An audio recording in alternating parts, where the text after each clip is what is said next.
안녕하세요. S2 메디슨입니다. 오늘은 객혈의 진단 치료 알고리즘에 대해서 함께 공부해 보도록 하겠습니다. 먼저 이제 이 객혈이 소량인지 대량인지로 나누어지는데요. 먼저 생명 징후가 안정적이고 산소 포화도가 유지되고 있고 기도 막힘이 없으면 저희는 이것을 마일드 헤모프티시스라고 합니다. 네, 근데 반면에 한 번에 너무 많은 피를 지속적으로 출혈을 하고 저산소증과 쇼크가 있거나 아니면 뭐 기도가 피로 막힐 위험이 있는 경우에는 우리는 이거를 대량이라고 판단을 해서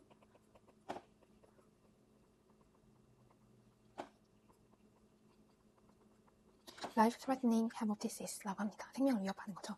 네, 그래서 아까 말씀드렸던 것처럼 이제 마일드할 경우에는 어쩔 때 마일드하다고 판단을 하냐면 생명 징후가 안정적이고 산소 포화도 유지되고 있고 기도 막힘이 없어야 돼요. 네, 근데 너무 한 번에 많은 피를 되게 지속적으로 흘리고 되게 막 저산소증, 쇼크, 기도가 피로 막힐 위험에 있을 때는 이렇게 판단을 합니다. 그래서 이런 life threatening hemoptysis의 경우에는 바로 뭐를 하냐? 응급처치를 하게 돼 있습니다. 네, 그래서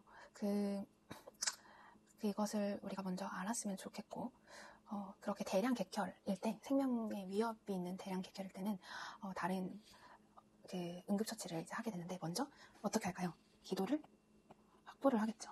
네, 에어웨이를 기도 확보를 하고, 그래서 이제 필요할 때는 되게 넓은 튜브로 삽관을 하고 출혈측을 아래로 눕혀요. 그래서 피가 반대폐로 가지 않도록 예를 들면은 뭐 오른쪽에 문제가 있는 것 같아요. 그러면 그 몸을 오른쪽으로 출혈측 아래로 눕히게 되겠죠. 그러니까 사람이 이렇게 있으면은 폐가 이렇게 이쪽이 문제면은 이쪽으로 이렇게 이게 아래측으로 오도록 해야지 반대편 폐까지도 무리가 가지 않기 때문에 기도 확보를 일단 해주고 그리고 이제 산소 수액을 맞겠죠. 네. 그리고 응고 이상을 교정을 하게 됩니다. 네. 와파린이라던가 DOCA 복용을 할 때 역전을 합니다. 네. 그리고 이제 기관지 내시경. 그 기관지 내시경을 즉시로 호출을 해서 이제 혈계를 흡인하고 국소 지혈을 하게 됩니다. 그리고 조형 CT. 그리고 조형 CT로 이제 혈관 지도를 확인을 한 다음에 1차 치료를 하게 되겠죠. 네. BAE라고 기관지 동맥 색전술을 하고 그런 색전술에 실패를 하거나 뭐 재발, 해부학적 문제가 있게 되면은 그런 외과 수술도 검토를 하게 됩니다. 네. 그 색전술을 이제 시행을 하는 이유, 기관지 동맥 색전술을 시행을 하는 이유가 뭐냐면 대량 객혈의 대부분이 이제 그 브라키얼 알터리, 기관지 동맥에서 나오기 때문이에요. 그래서 고압 혈류를 이제 코일이나 입자로 이제 막아서 지혈을 하게 되는 거죠. 네. 그래야지 막을 수 있으니까. 네. 그래서 그렇게 하는 경우가 있고, 그래서 이제 이거는 이제 응급처치를 이런 식으로 한다 이거고, 이제 공통적으로 첫 단계가 뭐냐면 문진이랑 진찰을 하겠죠. 그래서 혹시나 코피는 아닌지, 구강출혈은 아닌지, 토혈은 아닌지 이렇게 다른 감별 질환들 비슷한 질환 예를 들면 토혈도 구분을 해야 되잖아요. 토혈 같은 경우에는 위에서 나오는 출혈이 된 케이스라서 객혈과 다른 거기 때문에 똑같은 피라고 다 객혈이 아니기 때문에 이거를 감별을 해야 되고, 그리고 이제 뭐 과거에 결핵이나 기관지 확장증이 있지 않았는지, 뭐 흡연은 하지 않았는지, 뭐 연령도 확인해서 폐암 위험이 있지 않은지 한번 보고, 네, 그리고 항응고제 같은 거 복용하지 않았는지, 왜냐하면 항응고제 같은 경우에는 이제 응고 이상을 교정해야 될 수 있기 때문에 네, 그런 것들도 보게 됩니다. 그리고 이제 체스트 엑스레이를 촬영을 하죠. 그래서 되게 빠르고 넓게 단서를 확인을 하고, 그다음에 기본적인 검사, 뭐 CBC라던가 뭐 그런 유레익 애시드라던가 코아귤레이션 뭐 이런 것들, 빈혈 신장 응고 확인 막 이런 것들을 하고 이런 게 이제 공통적인 첫 단계가 되겠습니다. 네. 체스트 엑스레이도 했었고 뭐 기본 검사 같은 게 있었죠. 네. 그래서 근데 아까 이게 두 가지 경우가 있다고 했는데, 그러면 소열 객혈일 때는 어떻게 될까요? 소열 객혈일 때 이제 위험인자가 없고, 그 다음에 체스트 엑스레이가 정상일 때, 이럴 때는 어떻게 할까요? 그러니까 뭐 위험인자라고 하면 예를 들면 과거에 대량 출혈이 있었다던가, 아니면 뭐 결핵이나 기관지 확장증이 있었다던가, 그런 폐질환 병력이 있었다던가, 아니면 뭐 고령이고 흡연을 한다. 이게 바로 폐암 위험성이 되게 큰 요소들이잖아요. 리스크 팩터인데, 이런 폐암 위험이 있다던가, 뭐 항응고제를 복용을 한다던가, 아니면 전신질환을 시사하는 그런 소견이 있다던가, 이런 게 위험인자인데, 이런 위험인자가 만약에 없고 체스트 엑스레이가 정상이에요. 그러면은 일단은 급성 기관지염으로 봅니다. 네, acute bronchitis라고 보고, 그리고 이제 대증 치료를 하게 되죠. 대증 치료라고 하면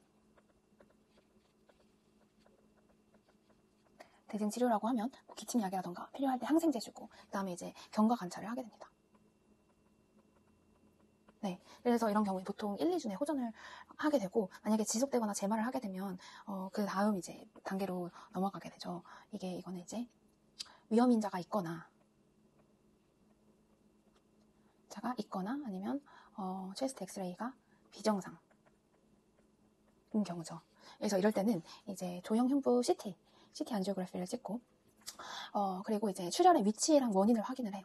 네, 그걸 파악을 하고, 뭐 기관지 동맥 브라키얼 알터리가 비유되진 않았는지, 그리고 신생혈관이 있는지 이런 것들을 확인을 하고, 뭐 색정술 계획을 세우겠죠. 네, 그리고 이제 그 기관지 내시경, 네, 브론코스코피 같은 경우에는 기관지 내시경, CT 후에 이제 기도 안에 이제 피나 혈계를 제거하고 좀 국소적으로 이제 지혈을 하기 위해서 하고, 또 이제 뭐 내강 종양이나 이물 같은 게 의심이 될 때 직접 확인하고 생겁을 목적으로 이제 고려를 하게 되겠죠. 기관지 내시경은. 네, 그래요. 그런 식으로 확인을 해서 그 원인 치료를 하게 됩니다. 예를 들면은 감염이 있는 경우에는 뭐 항생제나 항결핵제 이런 걸 사용하고, 뭐 배액이 필요하면 배액도 하겠고요. 그리고 기관지 확장증이 반복되면서 객혈을 하는 경우에는 기관지 동맥 색전술, 브라키얼 알터리 엠볼리제이션 해서 그 BAE, 네, 이런 걸 하겠고, 이제 뭐 종양인 경우에는 뭐 내시경을 통해서 지혈을 하거나 수술 방사성 항암 같은 거를 계획을 해볼 수 있겠습니다. 폐 색전 같은 경우에는 항응고로 치료를 하겠죠. 네, 근데 이제 활동성으로 출혈이 있을 때는 지혈을 먼저 하게 되겠습니다. 그리고 DAH 또 나왔는데 미만성 폐포 출혈, 이럴 때는 이제 스테로이드나 면역 억제를 하도록 하겠습니다. 네, 그래서 이런 순서로 하는 이유가 무엇인가? 이게 왜 그러냐면, 이제 그 소량이고 저위험이고 체스트 엑스레이가 정상이에요. 그러면 보통은 이제 급성 기관지염, 그런 급성 기관지염 같은, 네, 그런 점막 모세혈관의 출혈이에요. 네, 그래서 이런 경우에는 이렇게 막 대증 치료 경과 관찰을 하는 이유가, 이런 급성 기관지염은 자연 호전이 많아요. 그래서 과잉 검사를 피하기 위함이고, 네, 그리고 위험인자나 이상 소견이 보이면은 되게 심각한 원인의 가능성이 있는 거죠. 그 심각한 원인이라 하면 급성 기관지염이 아니라 종양이나 기관지 확장증, 아니면 TB, 피, 이런 가능성이 있는 거죠. 그래서 CT로 구조를 평가하고 이제 혈관 평가를 하는 것이 이득인 거죠. 네, 그리고 이제 아까 말씀드렸던 이런 너무 대량 출혈이 나는 경우는 이제 주 원인이 이런 실혈보다도 피로 인해서 막 기도가 질식이 돼가지고 그래서 기도 확보를 하는 게 중요해요. 그러니까 막 출혈로 죽고 이런 게 아니라, 이렇게 라이프 트레트닝 헤모프티시스 같은 경우에는 진짜 기도가 막 피 때문에 이제 질식사로 죽는 경우가 많다고 하거든요. 그러니까 당연히 기도 확보를 먼저 해야겠죠. 그리고 지혈을 빨리 해야겠죠. 그 다음에 이제 원인 치료를 들어가게 되는 거죠. 그렇기 때문에 응급처치로는 이렇게 빨리 피 멈추고 기도 확보하고 네, 그렇게 지혈하고 하기 위해서 이런 것들을 하게 됐던 것 같고, 네, 그렇습니다. 그리고 이제 그래서 대량 객혈의 출혈원이 이제 브라키얼 알터리, 기관지 동맥이다. 이게 하이 프레셔이다. 그래서 그런 경우에는 아까 그런 어디였죠? 네, 여기 BAE를 하게 되고요. 그게 1차 치료가 되겠고, 그리고 참고로 BAE는 Bronchial Artery Embolization이에요. Embolization. 그래서 기관지 동맥 색정술을 얘기를 하는 거거든요.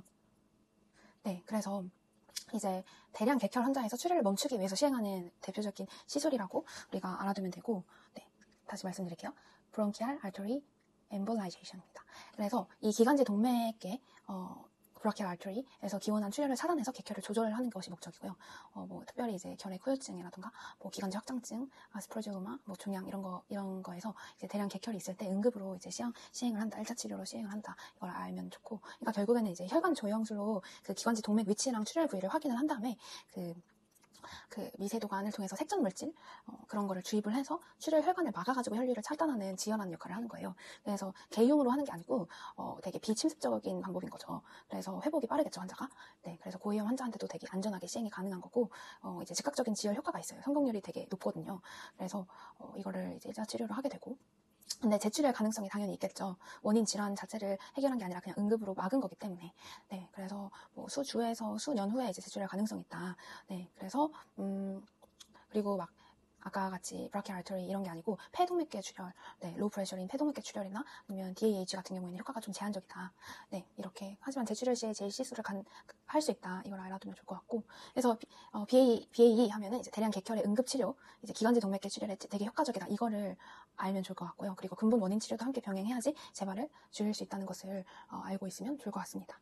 네, 그리고 이제 그 PE라고 해서 이제 pulmonary embolism, 폐색전증이죠. 이 폐색전증의 객혈은 보통 폐경색 주변의 소량으로 나타난다. 그거를 알고 있으면 좋고, 네. 그리고 이제 DAH라고 해서 diffuse alveolar hemorrhage, 이게 미만성 폐포출혈 저번 시간에도 배웠는데 이게 폐포 안이 피로 가득 차는 상태인 거잖아요. 네, 그런 경우는 이건 압력 탓이 아니라 모세혈관염이나 면역 손상으로 인해서 이제 그 양측성 침륜과 이제 빈혈, 저산소증이 이제 발생하게 된다. 그러니까 뭐 승모판 협착이랑 심부전처럼 압력 상승으로 생기는 출혈과는 좀 다른 거죠. 그래서 DAH 같은 경우에는 혈관 속에 압력이 높아서 생기는 게 아니라 혈관 자체가 손상돼서 생기는 거고 그 손상의 원인이 모세혈관염이나 면역 반응인 거겠죠. 그래서 자가면역 질환에서 이제 면역 세포가 모세혈관을 공격하게 되고 그 벽이 약해지니까 적혈구가 폐포로 스며들어가게 되는 거예요. 그래서 그걸로 인해서 결과적으로 양측성 폐 침륜이 일어나죠. 그러니까 출혈이 한쪽만이 아니라 폐 전반으로 걸쳐서 양쪽에 퍼져가지고 엑스레이나 CT에서 이제 하얗게 보이게 되고, 그리고 빈혈, 이제 피가 폐로 빠져나가니까 당연히 빈혈이 있겠죠. 그리고 저산소증, 폐포에 피로 차서 산소가 잘 안 들어오니까 산소 포화도가 떨어지겠죠.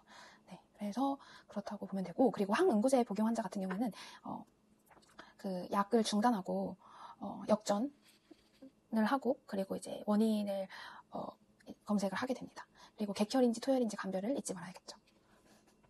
그래서 정리를 하자면 소량 객혈과 대량 객혈로 일단은 나눠서 먼저 생각을 한다. 그거를 먼저 깔고, 소량 객혈인 경우에 이제 위험인자도 없고 체스트 엑스레이도 정상의 경우에는 뭘로 여긴다? 네, 기관지염으로 가정하고 치료하고 경과 관찰을 한다. 네, 이걸 알고, 그 다음에 소량 객혈인데 위험인자가 있거나 아니면 체스트 엑스레이가 비정상적일 때는 흉부 CT나 그리고 기관지 내시경을 찍는다. 네, 이거는 이제 기관지 내시경 같은 경우에는 CT를 찍고 나서 기관지 암을 배제하기 위해서 시행을 고려하는 거죠.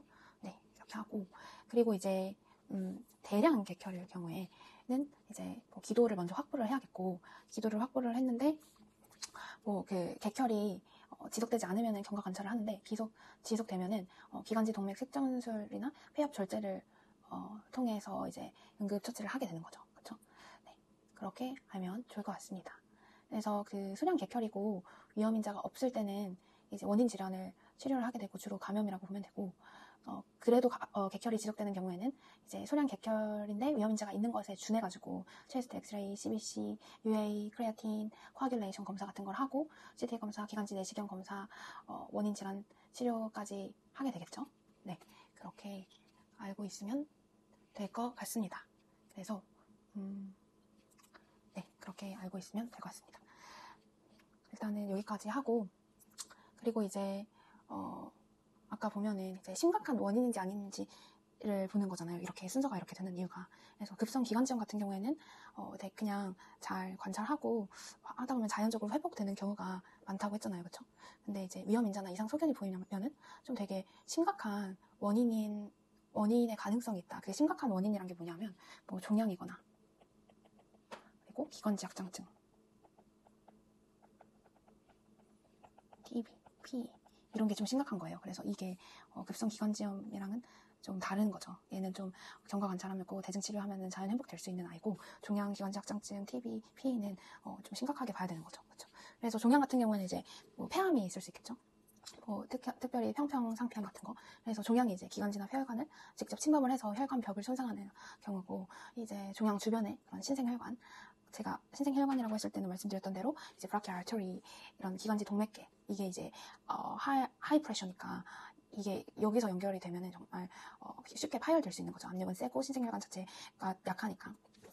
네, 그래서 되게 지속적이거나 점점 심해지는 혈담이나 객혈이 있거나 체중 감소하고 흉통이 동반될 수 있죠. 이런 종양 같은 경우 심각한 질환이고, 또 기관지 확장증 같은 경우에는 이런 제가 저번 비디오에서 말씀드렸던 것처럼 만성 감염과 염증으로 기관지 벽이 파괴가 됐어요. 그렇죠? 그래서 주변 기관지 동맥계 혈관이 이제 비정상적으로 확장하고 증식해서 이것도 출혈을 하게 되는 경우고, 이건 만성 감염과 염증으로 인해서 그렇게 된 거죠. 그래서 반복성 있고 만성적 소량 객혈이 흔하고, 그래서 급성으로 악화 시에 대량도 가능한 그런 거예요. 그래서 이것도 위험하고, 그 다음에 이제 PT, 이제 그 TB 하면 폐결핵이잖아요. 그러니까 TB라고 하면은 결핵균을 말을 하는 거거든요. 네, 그래서 이 TB가 뭐의 약자냐면 마이코박테리움 투버큘로시스 약자예요. 그래서 결핵균이에요. 네, 근데 이제 PT가 pulmonary tuberculosis, 폐결핵을 뜻하는 용어예요. 그래서 이 모든 TB가 폐결핵은 아니죠, 그렇죠? 근데 이제 TB에 의해 발생하는 TB는 이제 결핵균에 의해서 발생하는 질환 전체를 이야기를 하는 거고, 그래서 뭐 폐뿐만이 아니라 림프절, 뼈, 뭐 장, 뇌막 이런 다양한 장기에 발생을 할 수 있어요. 이 tuberculosis가, 네, 마이코박테리움 tuberculosis가. 근데 이제 PT는 pulmonary tuberculosis는 그 TB 중에서 폐를 침범한 경우를 가리키는 거거든요. 네, 그래서 그거는 그냥 참고로 알아두시고, 네, 그래서 이런 그러니까 정확하게 얘기를 하면 그 폐결핵을 얘기를 하는 거죠. pulmonary, 이 TB 중에서도 폐를 침범한 pulmonary tuberculosis, 폐결핵.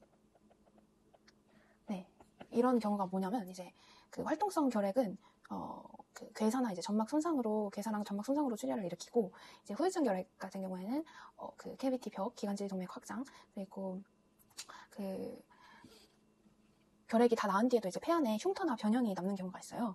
그래서 특히나 이제 캐비티라고 하는 공동이라고 하죠. 이 빈 공간이 이제 캐비티라고 하는 그런 빈 공간이 이제 폐에 남을 수 있는 거죠. 그래서 이 캐비티의 벽에 기관지 동맥이 이렇게 쭉 지나가는데 결핵 후유증 때문에 이 혈관이 되게 늘어나고 막 약해져요. 그래서 이런 늘어난 혈관이 쉽게 터질 수가 있는 거고, 캐비티 벽 근처에 있는 폐동맥 일부가 부풀어서 풍선처럼 된 것을 동맥류라고 해요. 그래서 결핵 흉터 주변에는 이런 동맥류가 이제 생길 수 있고, 이거를 특별하게 이제 라스무센 동맥류라고 불러요. 네. 그래서 그런 뭐 확장된 기관지 동맥이나 라스무센 동맥류가 이제 터지게 되면은 피가 한 번에 쏟아져 나와서 대량 객혈이 발생할 수 있겠죠. 그래서 이게 응급 상황이 될 수 있는 거고, 네. 그래서 이제 이 폐결핵도 pulmonary tuberculosis도 이제 혈관계는 주로 이제 brachial artery, high pressure in brachial artery가 되겠습니다. 그리고 이제 이것도 되게, 이 피도 되게 위험해요. 이 피가 뭐냐면 pulmonary embolism의 약자죠. 그래서 폐 색전증. 이거는 이제 폐 동맥이 막혀요. 이거는 low pressure이죠. 저압계인데 폐 동맥이 막히면 폐 경색이 일어나겠죠. 그럼 그 경색 주변의 모세혈관들도 파열이 될 거 아니에요. 그래서 이것도 되게 소량의 그런 혈담이 생기고 뭐 흉통, 호흡곤란이 동반되는데, 어쨌든 이런 게 되게 위험한 거죠. 급성 기관지염은 좀 가벼운 거고, 네, 이런 것들을 우리가 알아두면 좋을 것 같습니다. 일단 오늘은 여기까지 하고 그 다음 시간에는 다음 시간에 봅시다. 감사합니다.